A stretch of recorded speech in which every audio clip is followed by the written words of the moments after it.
Greetings and much blessings. As a disclaimer, this is not a disrespect to anybody that was diagnosed as visually impaired. So, I'm also going to make some mention of hearing in this video. So, another disclaimer is that I will not be disrespecting those who are sonically impaired based on diagnosis. So sonically, obviously meaning sound. They can't hear sound per se based on a diagnosis. But this is not a disrespect to those type of people either. Actually, this is motivation.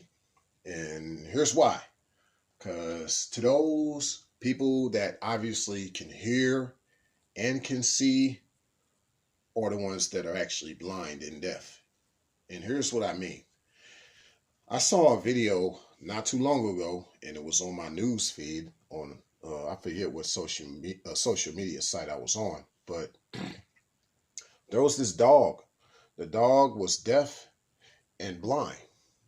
But however, since dogs have a very acute sense of smell, she could smell her owner before he even arrived. She could sense he was nearby and she would already start wagging her tail. And even though she couldn't see nor hear, she knew that he was near. And when he even got close, it didn't take much for her to track him down. And this has been proven for even humans, that even though they may have certain impairities, that just maximizes their abilities in other areas. They tend to sense things on a realm that most people can't sense, because most people haven't activated that part of themselves because they're so used to, quote, seeing or hearing.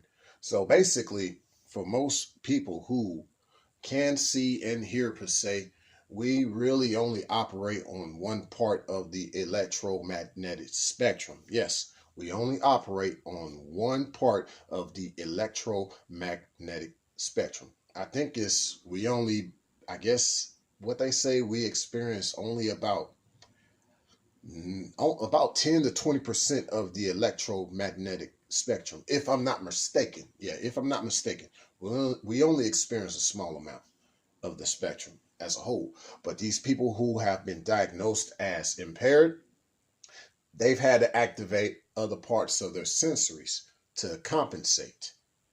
And so to me, they operate on a higher frequency than the average person who has their hearing and their sight intact. So,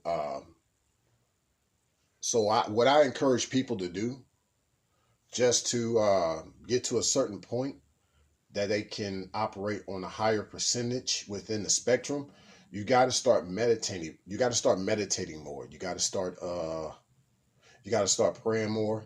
You got to have some solace, which is different from solitude, but you have to have some solace. You have to find a good place for you to get away to, just a place. Basically, you can use that place for prayer and meditation.